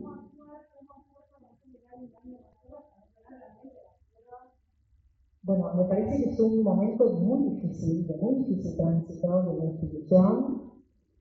Yo valorizo de rescatar el proceso investigativo y el debido proceso, que una cosa es resguardar al niño y quizás este docente tendría que ir a hacer otras tareas, no estar en contacto directo con niños, creo que esto se hace de esta forma, contener mucho a ese docente, mucho, terapéuticamente, los compañeros, no crear bandos, que es el que está con él, también sostiene el abuso o es cómplice. Esto, cuando había una femenina le decía, la delegación en la escuela es un momento muy crítico y muy problemático, hablaba también de esto, que las instituciones tienen aspectos manifiestos, que lo que todos sabemos o nos podemos estudiar o vemos, y aspectos latentes. Todo esto pasa en las instituciones. Entonces, me parece que el debido proceso de la garantía de salario inocente hasta que se demuestre lo contrario también debería hacerse carne en la institución. Debería crearse en la institución canales, no sé, espacios, intercambio para decir, bueno, ahora le pasa a este, ¿sabes qué te puede pasar a vos? ¿Sabes qué me puede pasar a mí? ¿Sabes qué me puede pasar a mí? Que yo estoy evaluando a una niña y a los 2 días puede venir una mamá y decir que en la hora del juego la nena dice que yo le toqué la cola. Entonces, cuando nosotros decimos abuso sexual, son nada, perverso, a los peritos de parte, vos defendés violadores, abusadores, no debería defender a nadie, que se los pase todo el pabellón, cosas que yo he escuchado, horrendas, nunca tenemos que estar de acuerdo con eso, jamás. La escuela tiene que hacerse carne y tiene que tomar con toda la responsabilidad con un colega que está pasando esto. Que puede ser que la justicia llegue a que es penalmente responsable de esto, y puede ser que no. Y no porque investigó mal la justicia, porque no hubo pruebas. Entonces voy a querer un debido proceso como se trate de mí, de mi hijo, de mi marido, ¿no? Ahora, el otro, esta fractura que tenemos, este es el otro. Seguro que le tocó, mirá, es el profe, no sé por qué, a los profes de gimnasia, de música, no sé si han tenido una moda o porque les toca, no sé por qué, pero seguro que sí, eligió esta profesión porque tenía los pibes más al acceso. Todas cosas que uno escucha, están ahí en esos mitos y creencias falsas que te pueden caer a vos y a vos la denuncia, a un directivo, a cualquiera, a terapeutas, a cantidad de terapeutas en los pedales, ¿sí? Entonces, me parece que hay que ser muy cauto y creo que esto también nos llama a la atención de proteger a ese compañero o compañera. Hay docentes mujeres denunciadas. Hoy mismo está en cuarto médico el trámite de un abuso sexual donde hay una docente involucrada en maneras abusivas en chicos infantes.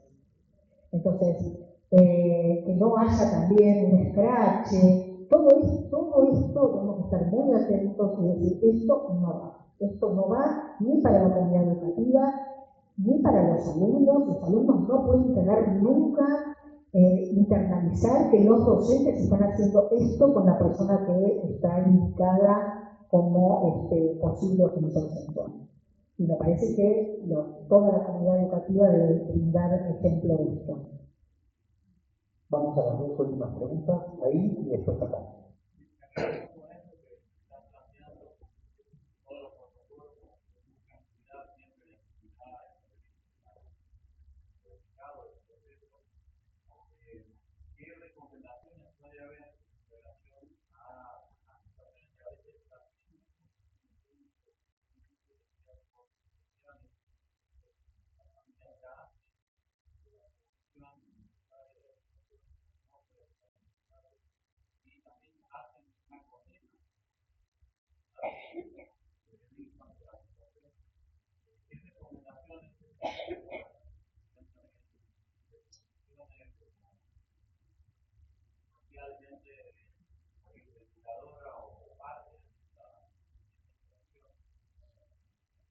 Bueno, sí, es muy difícil poder intervenir lo que hacen los adolescentes, sobre todo los padres en las redes sociales.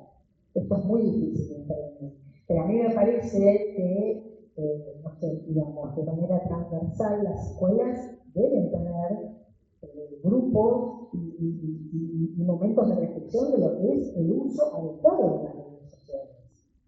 Porque no puede haber un escrache y estigmatizar a alguien y poner datos personales y que ya la familia y los hijos y todos estén involucrados por una maniobra, digamos. Lo que pasa es que tampoco se puede, no se puede controlar. Hoy día los chicos con el celular hacen cualquier cosa y los padres, me parece que a veces hacen cosas peores que los chicos con el celular.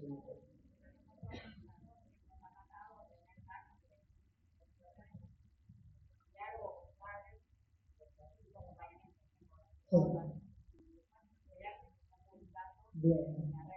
Bueno, mira, te digo lo que yo hago cuando hago entrevistas. A veces hago entrevistas informativas por videollamada. Nunca la relación con el niño es por videollamada, ni en la pandemia, siempre es presencial. Pero cuando yo hago estas entrevistas, o incluso con el padre, o las hago presenciales, le digo, esto de ninguna manera está permitido que sea grabado. El cuerpo médico forense y yo, a cargo de la pericia, le digo que está prohibido grabar todo lo que pase acá. Yo no sé si hablo con una madre o el chico no viene con algo, un bolsillo y graba todo. Si algo de esto llega a trascender, corre por exclusiva responsabilidad de la persona que lo ha publicado y que lo ha divulgado. Y sepa que es pasible de sanciones. Porque lo que ocurre en un ámbito escolar de intimidad, de protección. Si alguien decide, no me voy a hacer un cancelo a la gente, ni sacar los celulares o cerrar los celulares. Pero sí advertir, ¿estamos de acuerdo? Hay deber de no grabar, hay deber de no divulgar. Sí, perfecto. Bueno, si esto se viola, se sigue siendo viola. Usted. Yo no estoy grabando nada. No sé si sirve, pero bueno, algo que te va a contar. La última pregunta, me parece que te vamos a tener que convocar de nuevo. Bueno, con mucho gusto, ¿cómo no? Muy buenísimo.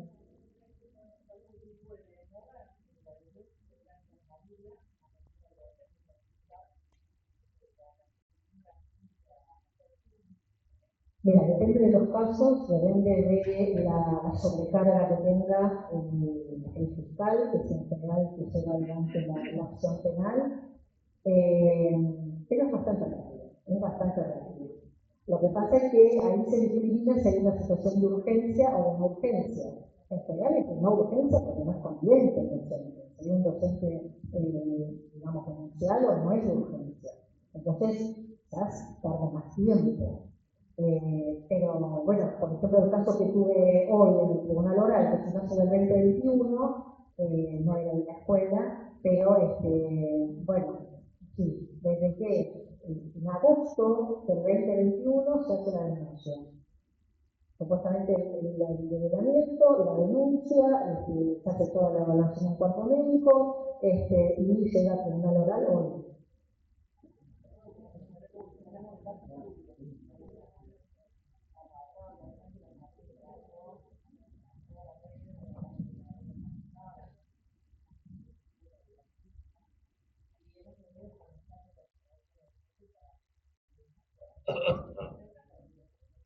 Claro.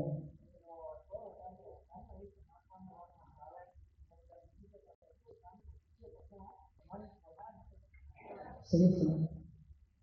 Bueno, a ver, van a informar obviamente al imputado, y creo que es una gran enseñanza para la escuela saber qué pasó con ese proceso, cómo tener la sentencia también.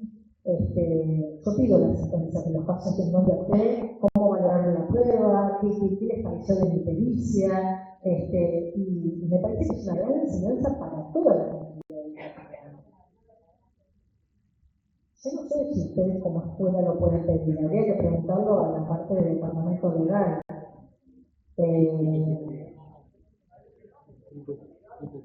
Pero yo creo que el docente que está imputado, sí, es el que está presente, tiene que tener un abogado defensor, tiene que estar plenamente al tanto de todo el proceso. Y si ese docente puede y quiere que la escuela conozca la sentencia y lo que se resolvió, lo van a poder ayudar. No digo, lo van a poder conocer.